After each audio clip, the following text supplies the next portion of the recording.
Ils vont se retrouver dans cette ville. Mara, Élie.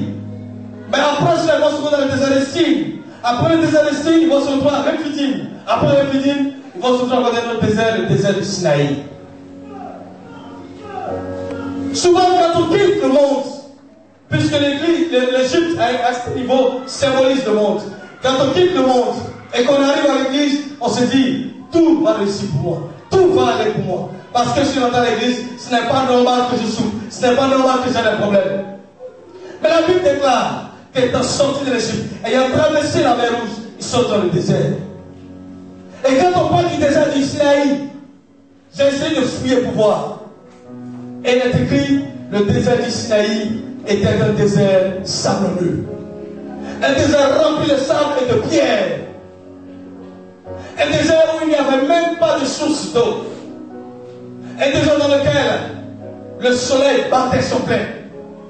Et le peuple d'Israël s'est retrouvé là-bas. Certains se sont mis à murmurer. Certains ont commencé à parler mal à Moïse.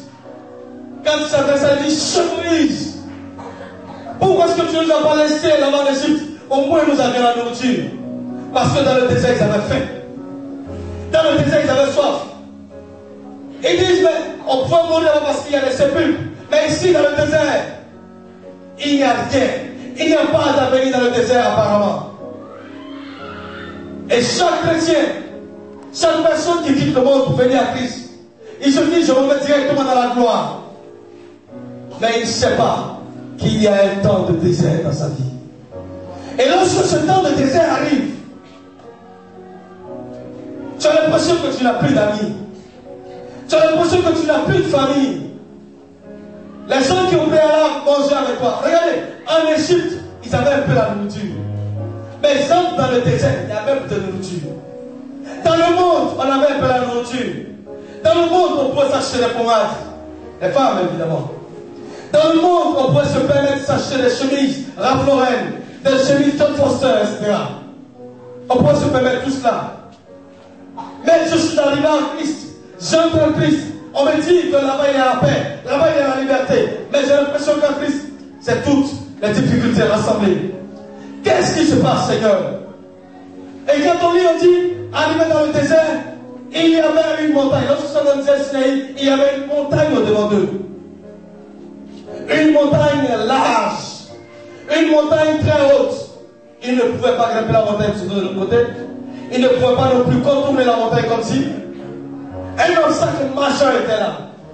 Tu entres en Christ, c'est là que toute ta famille se lève contre toi. C'est là qu'au niveau du travail, on te chasse.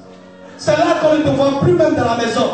C'est là que ton mari commence à te dire, si tu ne laisses pas cette affaire de Dieu, je te chasserai de la maison. Choisis entre Dieu et moi. C'est là que ta femme te regarde et te dit, ah, moi je ne peux pas te suivre. Je fais ceci, je fais cela. C'est là que tous tes enfants commencent à se révéler contre toi. Mais Dieu, laisse-moi te dire une chose. La Bible déclare que Dieu est assis au-dessus de cette montagne. Alléluia. Quelle que la montagne puisse haute. La Bible déclare que Dieu est au-dessus. Parce qu'il est le très haut. Il est le très haut. Il n'y a rien qui peut empêcher Dieu de faire quelque chose dans ta vie. Pendant que nous avons l'impression qu'il ne nous voit pas. La Bible déclare qu'ils étaient face à la montagne. Vis-à-vis de cette montagne. Et ils campaient là. Comme s'ils s'étaient découragés. Ils ne savaient même plus où aller. Ils ont préféré déposer les bagages, mettre la tente et s'asseoir là dans le désert. Il m'a dit, si tu veux, souffre. Et la lutte dans le désert, nous souffrions tellement au point où nous disions, Seigneur, prends ma vie, je suis fatigué. Je t'ai la Bible et j'ai découvert un passage de Joseph. Dans le psaume 109, verset 21, lis s'il te plaît. Psaume 109, verset 21. David disait quelque chose là.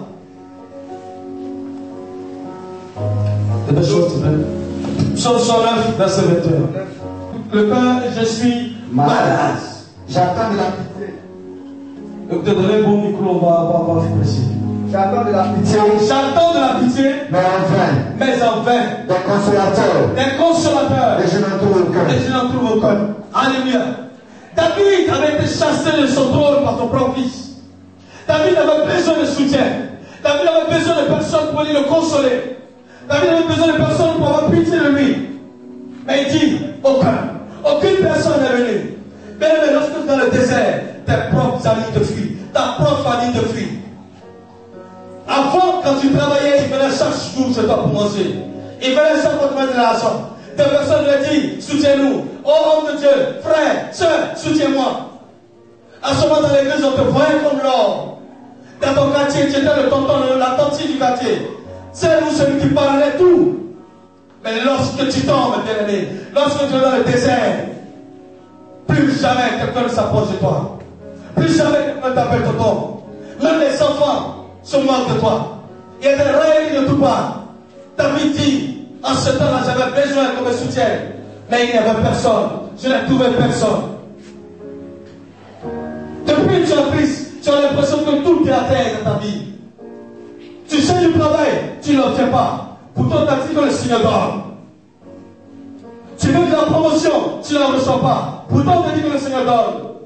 Ça fait des années que tu es chrétien, mais tu ne vois pas de changements favorables dans ta vie. Ce sont des changements négatifs qui arrivent dans ta vie.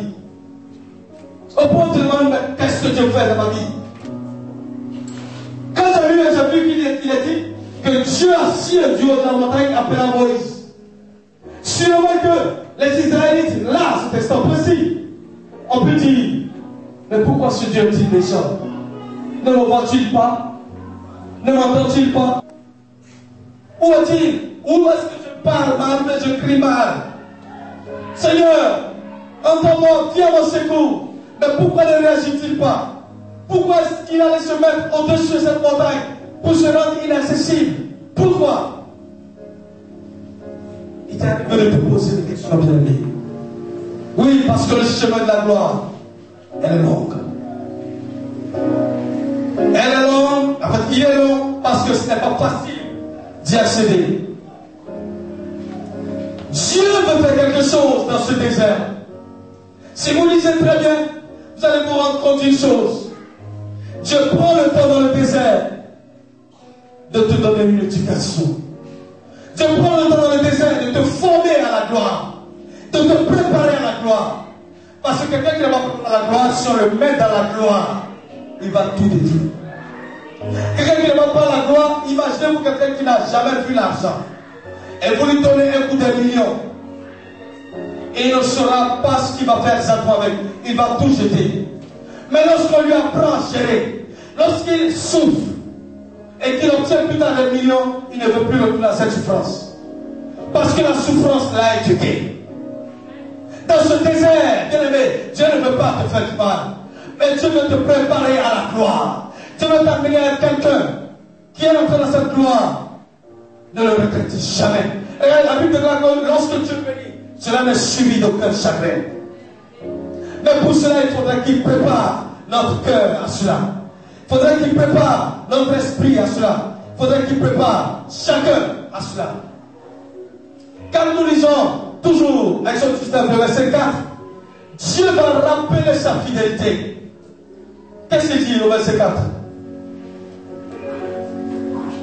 Lis, s'il te plaît. Vous avez vu ce que j'ai fait à l'Égypte. Vous avez vu ce que j'ai fait à l'Égypte. Pour vous dire que même lorsque vous êtes dans le désert, le Seigneur vous démontre qu'il ne vous a pas abandonné. Le Seigneur vous montre qu'il est avec vous. Seulement qu'il y a un travail qu'il est en train de faire à votre niveau.